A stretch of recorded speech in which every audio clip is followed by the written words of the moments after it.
Pada tanggal 11 dan tanggal 15 Mei 1997, nilai tukar baht Thailand terhadap dolar Amerika Serikat mengalami suatu goncangan hebat akibat para investor asing mengambil keputusan untuk menjual saham mereka.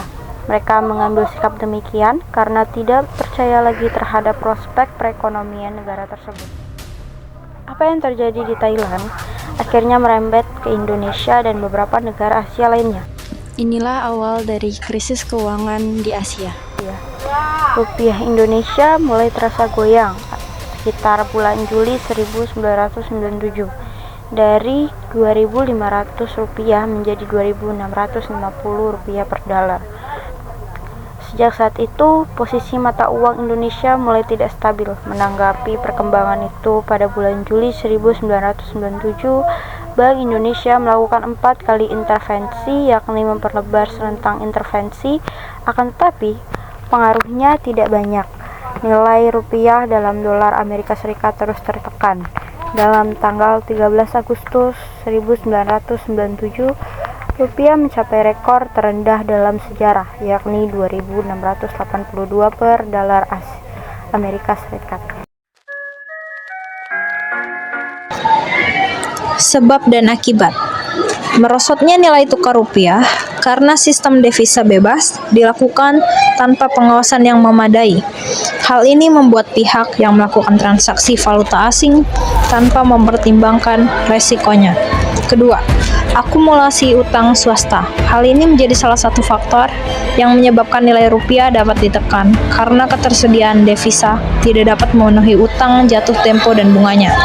Akumulasi utang swasta luar negeri sejak awal tahun 1990-an telah mencapai jumlah sangat besar, melampaui tanggungan resmi pemerintah.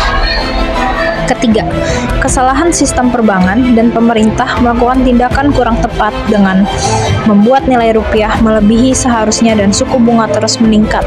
Hal ini membuat pinjaman rupiah menjadi relatif mahal dan pinjaman dalam mata uang asing nilainya lebih murah. 4. Situasi politik. Ketidakpastian politik saat menghadapi pemilu sebelumnya dan masalah lainnya terkait Presiden Soeharto pada masa itu dianggap sebagai salah satu penyebab krisis moneter. Akhirnya banyak terjadi aksi demo secara besar-besaran yang disebabkan karena kelangkaan bahan pokok di seluruh wilayah Indonesia. Kondisi inilah yang membuat Indonesia kehilangan kepercayaan diri dari investor asing. Yang terakhir, kelima, penundaan bantuan dari IMF. Penyebabnya, terjadinya krisis ekonomi pada akhir tahun 1997 adalah karena International Monetary Fund atau IMF terus menunda pemberian dana bantuan yang dijanjikan karena pemerintah tidak melaksanakan 50 butir kesepakatan dengan baik.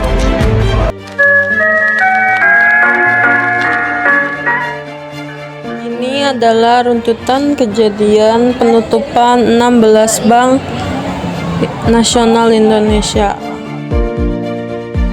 Pada 3 September 1997, Rapat Kabinet Pengawasan Pembangunan Keuangan Ekonomi dan Produksi serta Distribusi memutuskan antara lain likuidasi bank-bank yang tidak sesuai dengan peraturan perundangan yang berlaku.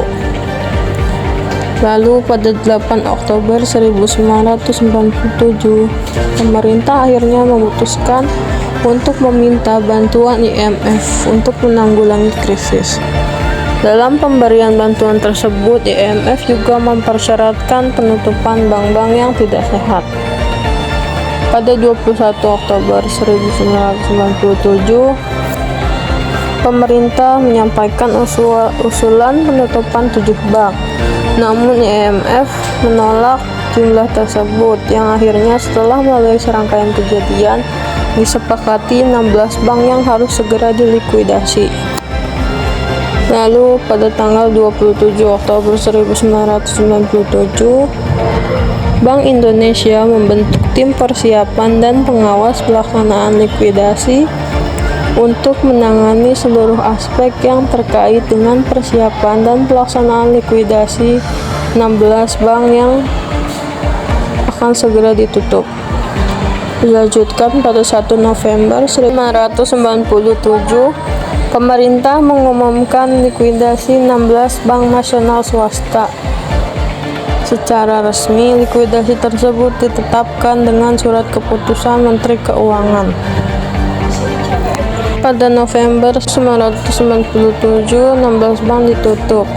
Langkah yang sesungguhnya dimaksudkan untuk mengembalikan kepercayaan masyarakat gagal mencapai tujuannya, karena justru kepercayaan masyarakat semakin buyar.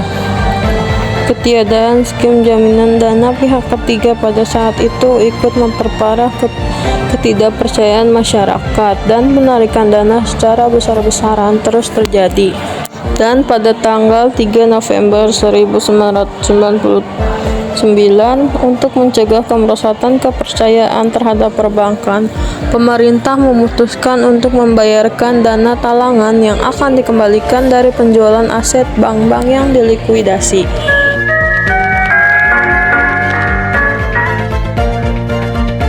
Adapun berikut ini tabel-tabel yang menunjukkan kemerosotan keuangan ekonomi Indonesia dari tahun 1980 sampai 2001. Pada tabel-tabel berikut terlihat penurunan yang cukup signifikan terhadap PDB pertumbuhan Indonesia, dan juga semakin rendahnya nilai tukar rupiah.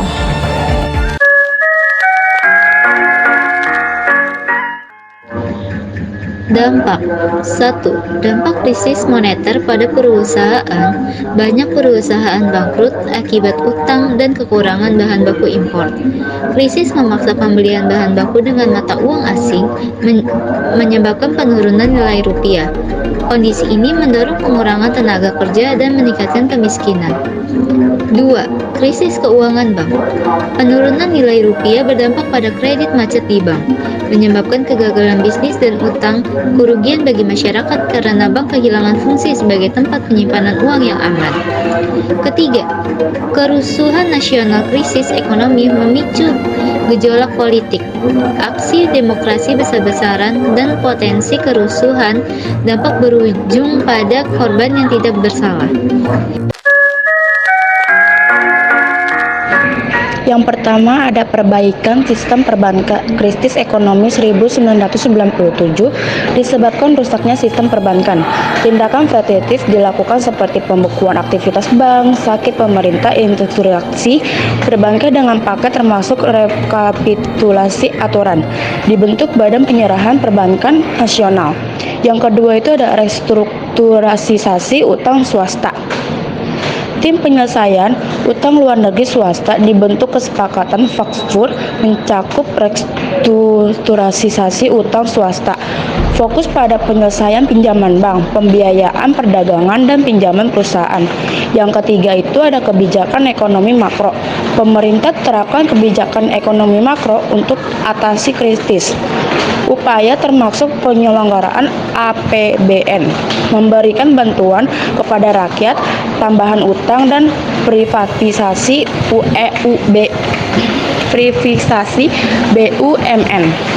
Penyebab krisis ekonomi 1997, krisis dipicu oleh penurunan nilai rupiah dan kerusakan sistem perbankan. Supaya pemerintah restrukturisasi perbankan dan kebijakan ekonomi makro dilakukan. Setelah pengalaman pahit tersebut, pemerintah Indonesia melakukan banyak langkah untuk mencegah agar di kemudian hari, walaupun krisis seperti tahun 1997 sampai 1998 tersebut akan sangat mungkin muncul kembali, atau tipe-tipe krisis ekonomi lainnya seperti yang telah dibahas, namun dampaknya terhadap perekonomian Indonesia bisa ditekan seminim mungkin. Langkah-langkah tersebut terutama fokus pada 1. Memperkuat ekspor non-migas, 2. Mengurangi dan selanjutnya menghilangkan ketergantungan pada ULN, impor dan investasi jangka pendek atau yang bermotivasi. Ketiga, memperkuat sektor perbankan atau keuangan. Keempat, menerapkan kembali mekanisme penentuan kurs dan berdasarkan sistem bebas terkendali. Dan 5, menyiapkan cara atau kebijakan penanggulangan krisis yang bagus dengan memperhatikan semua faktor-faktor yang secara teori sangat memungkinkan munculnya suatu krisis serupa. Tentu, untuk setiap aspek ini, banyak hal konkret yang harus dilakukan. Keberhasilan gerakan mahasiswa tersebut di satu pihak dan dari krisis politik di pihak lain adalah pada tanggal 21 Mei 1998, yakini Presiden Soeharto mengundurkan diri dan diganti oleh wakilnya B.J. Habibie. Tanggal 31 Mei 1998, Presiden Habibie membentuk kabinet baru, awal dari terbentuknya pemerintah tradisi.